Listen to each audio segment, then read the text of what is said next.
Hello everyone, this is Gobind Singh Negi and welcome to my channel Economics with Gobind sir. So student, in last two video we have discussed about underdeveloped economy and agriculture sector. Now in this video we are going to discuss the third subheading, that is a industrial sector. That is a industrial sector. औद्योगिक क्षेत्र. औद्योगिक क्षेत्र.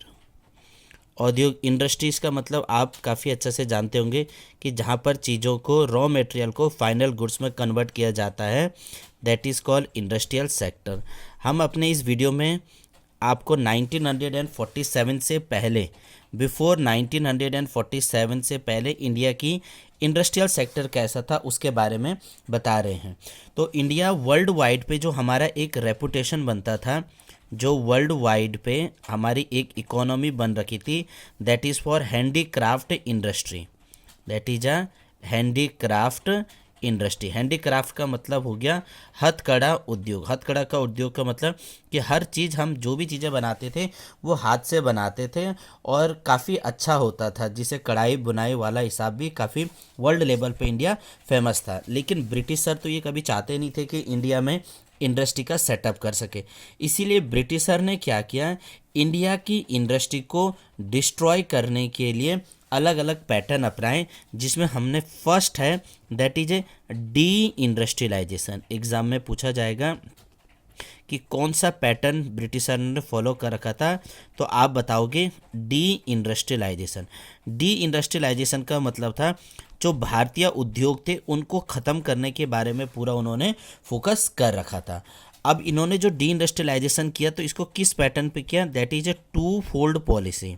That is two fold policy. दो प्रकार की इन्होंने नीति अपनाई थी जिससे इंडिया के क्या हो सके, जो इंडस्ट्री हैं वो टोटली बर्बाद वगैरह हो सके. तो कैसे करके टू फोल्ड इंडस्ट्री के अंदर दो हैं.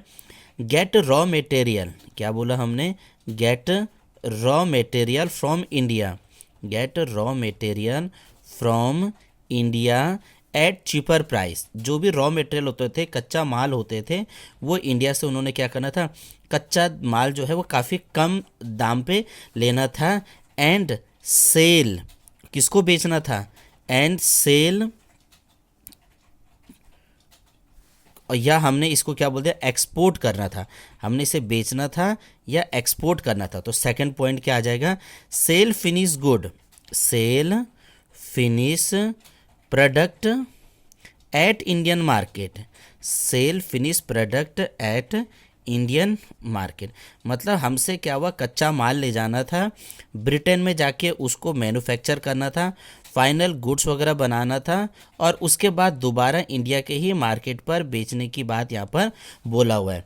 इससे क्या हो गया कि हमारे पास जो भी रॉ मटेरियल बनते थे वो हमारे पास तो सिर्फ कच्चा माल रहते थे, फाइनल गुड्स हमारे पास बचते नहीं थे. तो ब्रिटेन क्या करते थे, हमसे कच्चा माल ले गया और वहाँ पर इंग्लैंड में जाकर उनके पास मशीन वगैरह होती थी, तो वो वहाँ से हमें फाइनल गुड बनाते थे और इंडिया में वापस दे देते थे.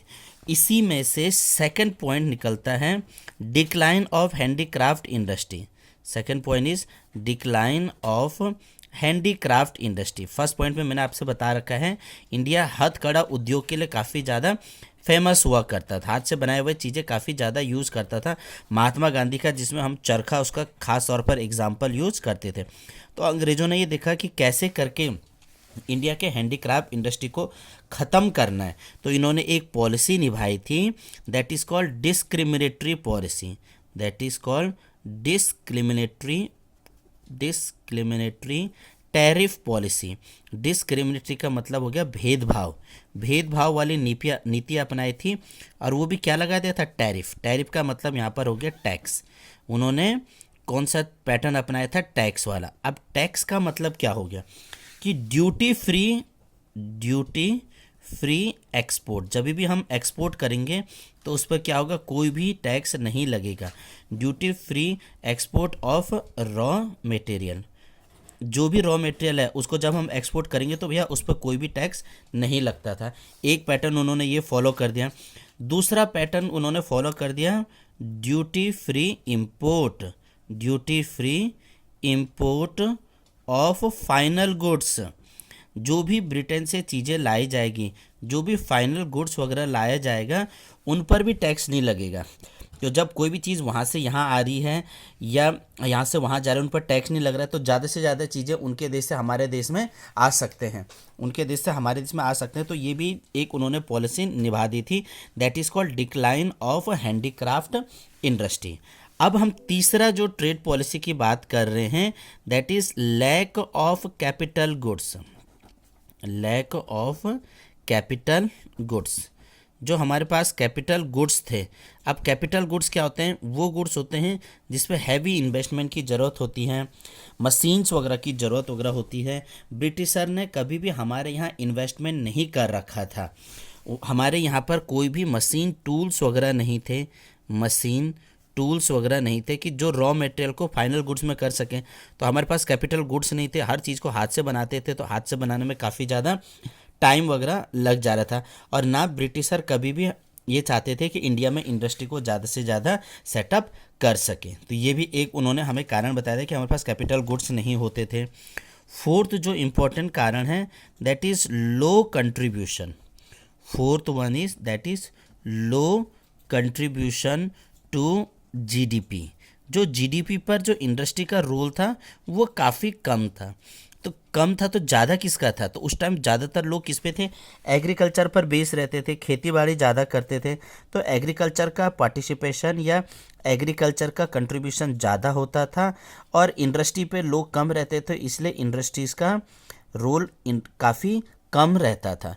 तो जब जीडीपी पर कम रोल रहेगा तो लोग प्रोडक्शन वगैरह भी नहीं करेंगे। हमारे यहाँ से फिर रॉ मटेरियल होते थे, फाइनल गुड्स तो हमारे पर यहाँ पर बनते ही नहीं थे। फिफ्थ जो इसका कारण बता रहे हैं, that is limited role of public sector, that is limited role of public sector. कोई भी सरकारी कंपनी, ये तो इंडिया वाले हो गए, लेकिन जो ब्रिटिशर थे, कोई भी पब्लिक कंपनी इंडिया पर इंडस्ट्री को सेटअप करना नहीं चाहते थे, क्योंकि हमारे यहाँ इंफ्रास्ट्रक्चर नहीं था। आप इंडस्ट्री बनाओगे, इंडस्ट्री बनाने के लिए आपको चाहिए इंफ्रास्ट्रक्चर, मूलभूत सुविधाएं चाहिए। आपको रोड चाहिए, वो नहीं थे हमारे पास।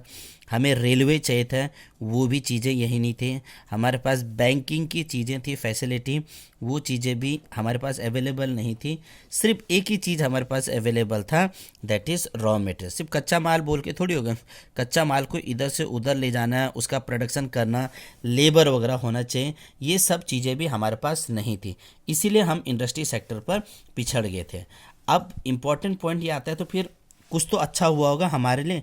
जी हाँ, हमारे लिए जो सबसे अच्छा बात ये हुआ था कि उस टाइम पर इंडिया में एक इंडस्ट्री हुआ करती थी 1907, याद रखिएगा 1907 में एक इंडस्ट्री थी जिसका नाम था टिस्को, जिसका नाम था टिस्को। कभी कभी पूछा जाता है what is the full form of TISCO?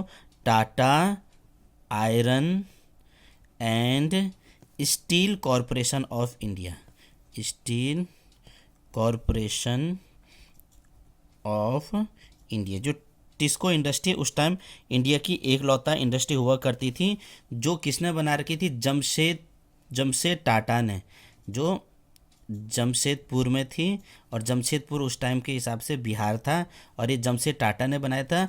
जो प्रेजेंट टाइम पे हमने रतन टाटा के जो पेरेंट्स वगैरह थे वो जमशेद टाटा थे, तो उन्होंने ये टिस्को इंडस्ट्री बना रखा था। तो ये कारण है हमारा इंडस्ट्री को ख़त्म करने के लिए। और इंडस्ट्री ब्रिटिश में, इंग्लैंड में उस टाइम इंडस्ट्रियल रिवॉल्यूशन वगैरह चल रहा था, तो उनको रॉ मटेरियल वगैरह चाहिए थे। रॉ मटेरियल कहाँ से आएगा? इंडिया से आएगा। तो जब इंडिया से रॉ मटेरियल आएगा तो इंडिया के लोगों को बोला जाएगा कि भाई इस चीज़ का आप प्रोडक्शन करो और हमारे चीज़ें को वहाँ पर बोल दीजिए। हम पर बहुत ज़्यादा टैक्सेस वगैरह लगा दिया था, इसलिए हम प्रोडक्शन नहीं कर पा रहे थे। हमारा कंट्रीब्यूशन जीडीपी पर इंडस्ट्री का काफ़ी कम रहता था। सरकारी क्षेत्र से हमें कोई सुविधाएं वगैरह नहीं मिलती थी। हमारा इंडस्ट्री को तोड़ने की पूरी कोशिश किया था, टू फोल्ड पॉलिसी निभा दिया गया था। और ये चीज़ें से हम इंडस्ट्रियल सेक्टर कभी आपके एग्ज़ाम में आएगा तो आप इसे लिख सकते हैं।